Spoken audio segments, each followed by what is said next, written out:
장기적으로 넓은 안목을 가지고 투자하게 되면 지금 엄청난 좋은 기회다. 1월 다음에는 2월, 3월, 4월 따뜻한 봄이 오잖아요. 그래서 1월 달에는 사서 모아가야 되는 시점이다. 이렇게 큰 기회가 되고 큰 부를 이룰 수 있는 아주 좋은 기회다. 이렇게 보고 있습니다. 워렌 버핏이 누렸던 영광을 투자해서 같이 누리지 않을까.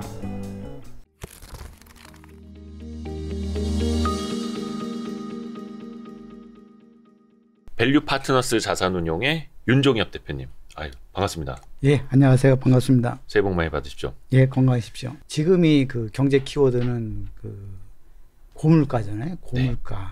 고금리, 네. 고환율, 고부채. 그래서 그걸 3고 현상이라고 하는데 3고 현상이 있었던 시절, 그럼 3고 현상이 있었던 시절이 이제 70년대 중반부터 80년대 초까지 3고 현상이었고 그 이후로는 3저 현상이었는데 사람들이 되게 이제 3저 현상만 기억해요. 초호황, 뭐 좋았던 기억들만. 네. 3고 현상 때 어떤 경제 현상들이 있었는지 지금도 그때와 좀 유사한 현상이 있어서 3고 현상일 때 70년대. 네. 그리고 70년대에 그 워렌 버핏한테 배울 점이 좀 많습니다. 워렌 버핏이 그때 당시 투자에서 최고의 적기였고 최고의 수익률을 달성했던 시점. 그래서 워렌 버핏이 주주서신이나 이제 주총에서 답변해서 핵심 키워드가 인플레이션이니까 네.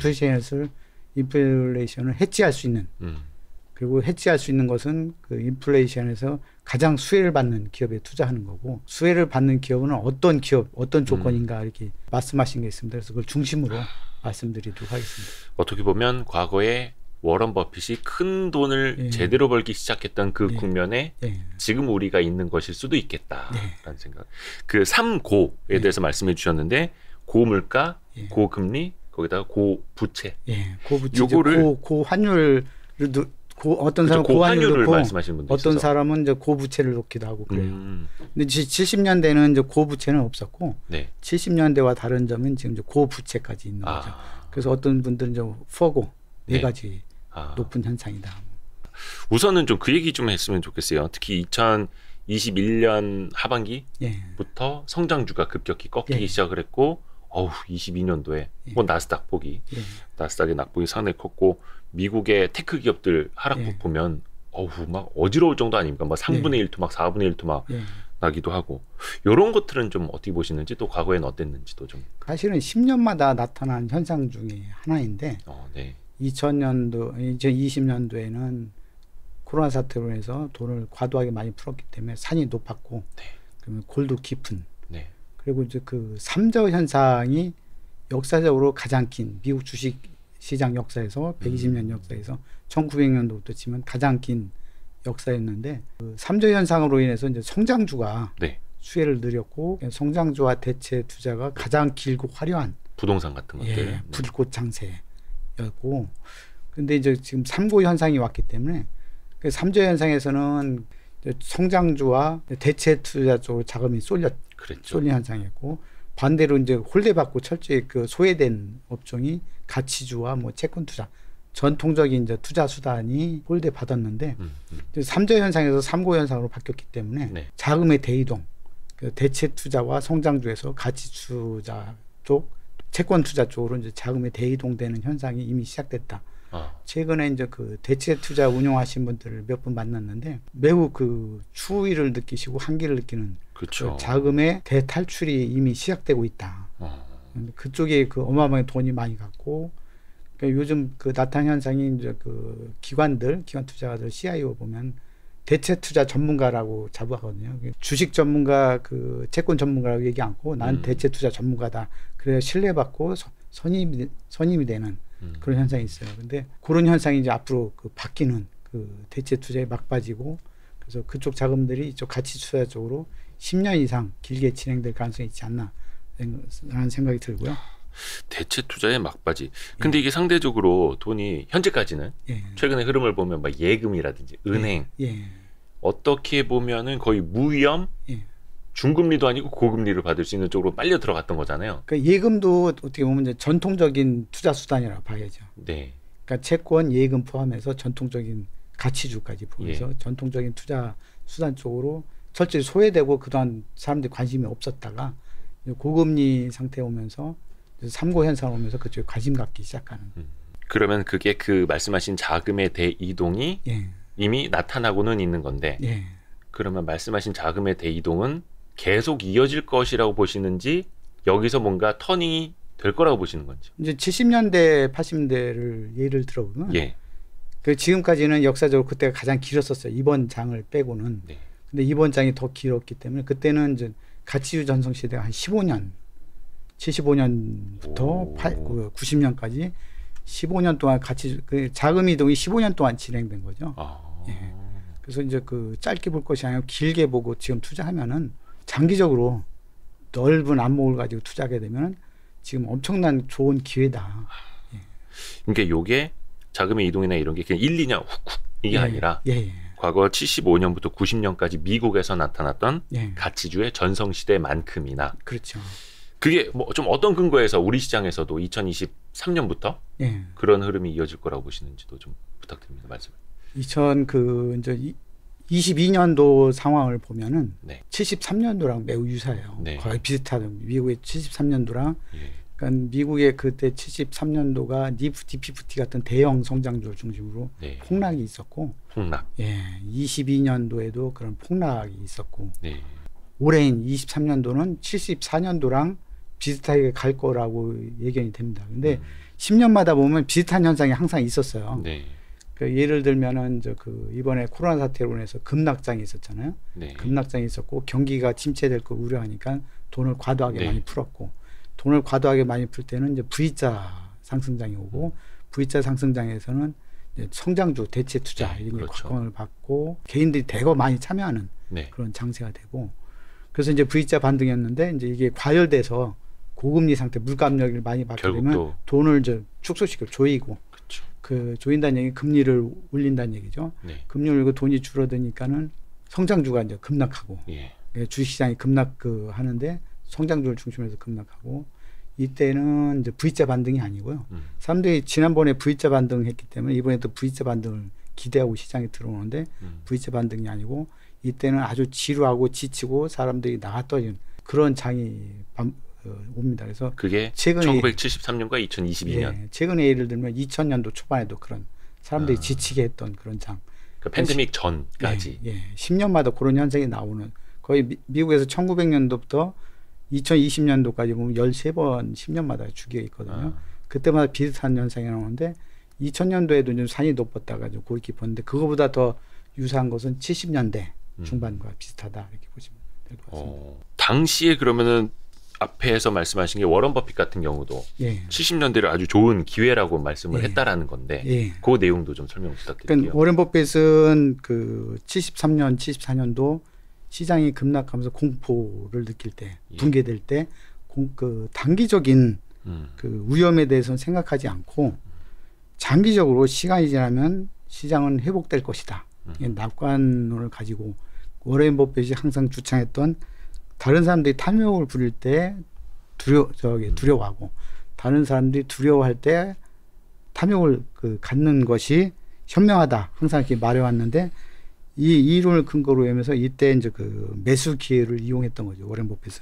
73년도에 급격하게 또 꺾였던 거고. 74년도 2년에 걸쳐서 2년에 걸쳐서 빠지는데, 그래서 이제 73년도를 계절로 치면은 그 10월 달, 그래서 12월 달을 건너뛰고 바로 12월 달 추위를 맞이하는 것으로 표현했어요. 가을에서 예. 빠르게 겨울로 가버리는. 그렇죠. 이번에도 이제 21년도에서 22년도 장세는 21년도가 10월 달이고 22년도가 12월 달을 네. 보고 있고, 근데 이제 그러면 74년도에도 그 73년도보다 더 추웠거든요. 네. 그러니까 73년도에는 그 74년도로 아니 1월 달로 1월 달 겨울로, 그러니까 대개 그 12월보다는 1월 달이 더 춥습니다. 그래서 1월 달로 보고, 그러면 이번 23년도도 그때와 비슷하게 1월 추위와 비슷하게 느낄 거다. 근데 간혹 1월 달이 12월보다 덜 추울 때도 있긴 해요. 네. 예. 그렇지만은 1월과 유사할 것이고, 근데 기대는 1월 다음에는 2월, 3월, 4월 따뜻한 봄이 오잖아요.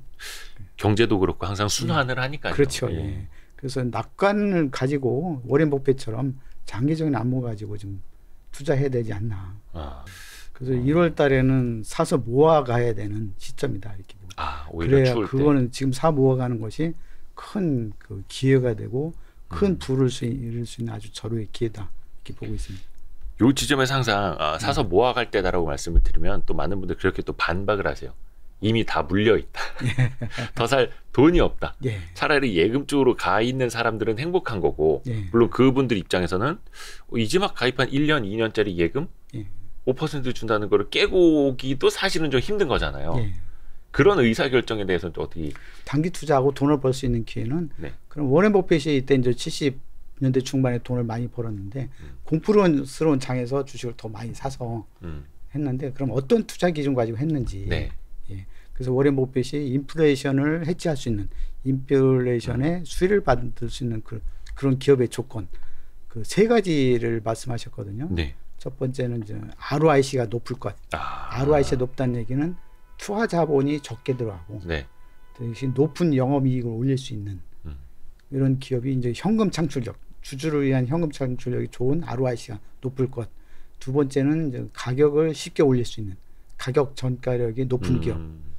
두 번째고 세 번째는 이제 그 고금리니까는 부채가 많은 기업들은 아주 힘들 수 있는 네. 그러니까 역풍을 맞을 수 있는 그런 기업인데 대신 부채가 없는 기업 이렇게 표현했어요. 그래서 저는 이제 순현금이 많은 우리나라는 순현금이 시가총액 순현금보다 오히려 많은 기업. 네. 이런 기업들이 세 가지 조건에 해당되는 기업이 그 인플레이션 시대 때 이때 수혜를 받을 수 있는 그래서 주주 서신에도 한번 보냈고 주주총회 버크셔 해서의 주주총회 3번의 그 질문이 있었습니다. 네. 예, 그때도 항상 똑같은 답변을 하셨는데 그런 기업들로 조건을 한번 검토해서 압축해서 가는. 예, 검토해서 그래서 이제 지금 3고 현상이라는데 3고 현상도 이제 같이 보면은 고물가, 고금리, 고부채 상황 예. 먼저 말씀을 해주셨는데 ROIC라고 말씀해주신 건 이제 투하자본 이익률. 예. 그러니까 쉽게 말하면 주주나 회사가 얼마를 회사에 투입을 했을 때 예. 그거 갖다 얼마를 벌어오느냐 그렇죠. 리턴을 말하는 거고 예. 말씀하신 가격 전가력은 물가가 올라가는데 계속해서 원가 탓만 하고 있고 마진이 축소되고 이런 기업이 아니라 물가가 올라가면 원재료 가격이 올라가면 계속해서 마진도 꽁충꽁충 높일 수 있는 어떻게 보면은 경쟁력이 있는 회사. 그렇죠. 경쟁력이 있는 회사. 그래서 ROIC 높은 기업을 이제 좀 더 부연 설명드리면 투하자본이 적은 투하자본이라고 하면 유형자산, 재고자산, 매출채권 이런 것 등을 말씀드리는데 이런 것 등이 많은 기업들은 물가 올라가면은 물가가 올라간 만큼 유형자산, 재고자산 등을 계속 더 늘려야 돼요. 그러니까 돈을 벌더라도 주주 몫으로 돌아가는 몫이 적죠. 그러니까 계속 투자를 해야 하는 회사는. 그렇죠. 그러니까 잉여현금 흐름이 적기 때문에 물가 올라간 만큼 재고자산도 더 많이 사야 되고 유형자산도 더 많이 늘려야 되고 그러면 이제 주주 몫은 적어지는. 대신 반대로 유형자산이 이런 유형자산, 재고자산을 적게 가져가는 기업, 적으면서 그 영업이익률이 높은 기업들이 이제 ROIC가 높은 기업들인데 이런 기업들은 현금 창출력이 좋고 남은 현금은 주주 몫으로 돌릴 수 있죠. 주주 몫으로 돌릴 수 있어서 배당을 높일 수 있고 자사주 매입 소각할 수 있고 M&A 좋은 물건이 나오면 이제 3조 현상 때는 침체에서 좋은 물건이 많이 나옵니다. 싸게 나오니까 M&A 할 수 있고 또 남들 안 보는 신사업도 할 수 있고 그냥 주주를 위해서 할 수 있는 여력이 많기 때문에 이런 그 ROIC가 높은 기업들이 고물가 시절 그러니까 투하자본이 적게 들어가냐 유형자산이나 재고자산 매출채권이 부담이 없는 이런 기업 그래서 이런 기업들을 이제 위대한 기업이라고 하죠. 예. 이런 기업들을 합리적인 가격에 살 수 있는 고물가 때는 ROIC 높은 기업들이 혜택을 본다.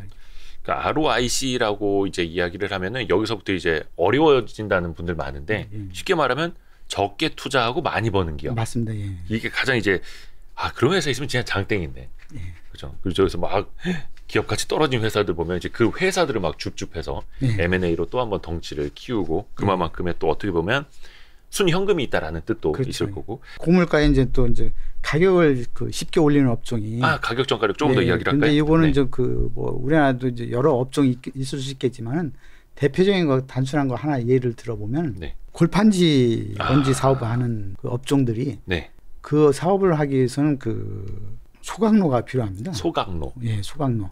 그러니까 그 원지를 물에 이렇게 적셔서 그걸 말려야 되는 그래서 말려야 되는 소각로 열이 에너지가 필요한데 그래서 폐플라스틱을 갖다가 소각로를 운용해서 그걸 말리고 거기서 잉여 에너지 나와서 전기로 팔기도 하고 REC도 판매하기도 해서 수익이 그 골판지 원지 업체들이 보면 소각로 수입이 매년 꾸준히 그 기타 수익이 늘어나고 있어요. 근데 이제 그 소각로가 없는 기업들은 경쟁력이 떨어져서 진입할 수가 없는.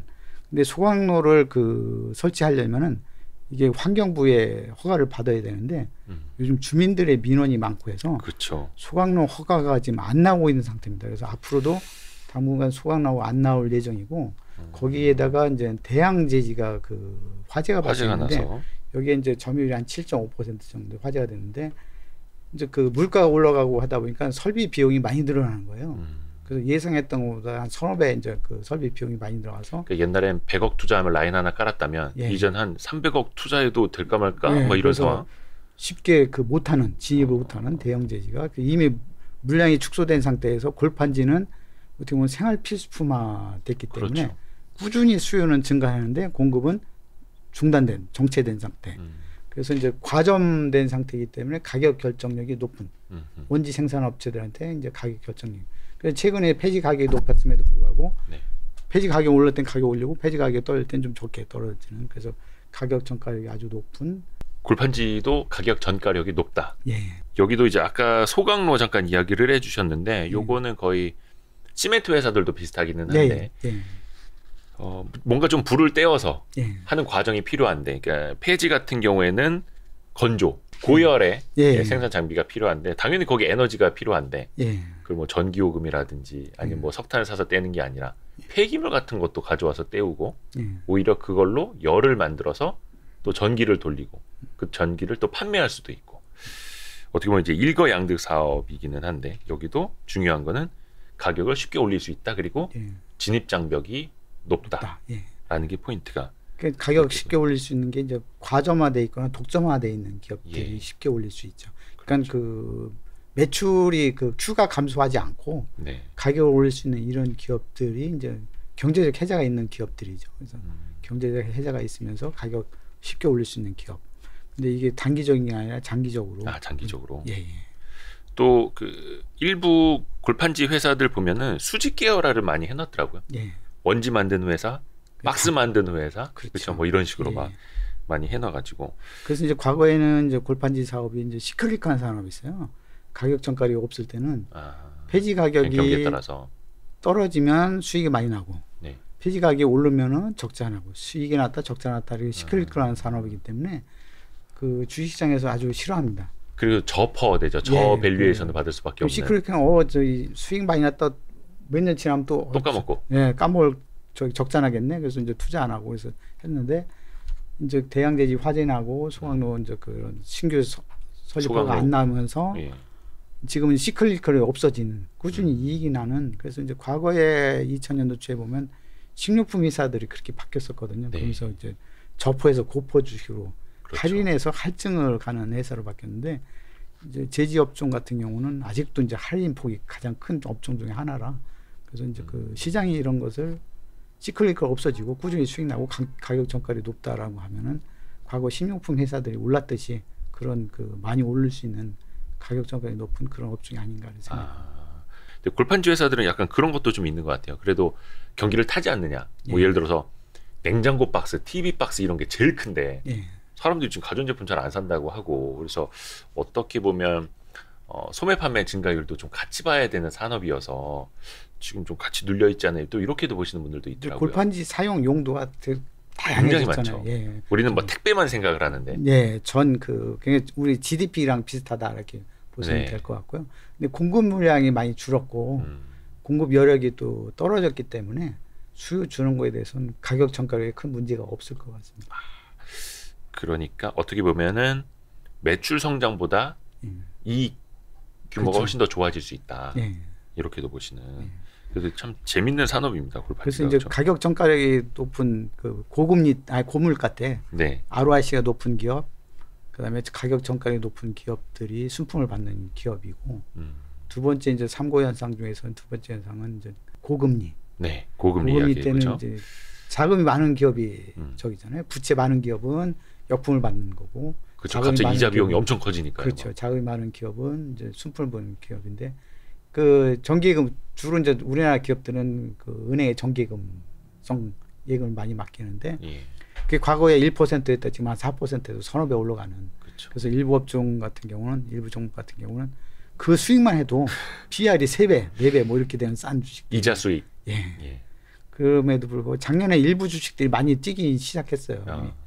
뭐 삼천리라든가 서울가스라든가 뭐 선광이라든가 뭐 이런 세방이라든가 이런 기업이 그러니까 현금 부자 기업들. 예, 예, 그 회사들이 맞아요. 공통점 IR 안 하고 막 탐방도 안 받고 예, 막 예. 전화도 안 받고 하는 회사인데 예. 주가가 막 몇 배 올라가 있더라고요. 그런 기업들이 서서히 시작되지 않았나 이런 생각이 들고 그래서 고금리 때 가장 순풍을 받는 기업은 이제 그 자금이 많은 기업, 그다음에 요즘 이슈가 되고 있는 금융업종들, 예. 예, 은행업, 뭐 보험업 이런 고금리 혜택을 받을 수 있는 기업이고요. 빚이 별로 없고 예. 순 현금을 많이 갖고 있는. 예.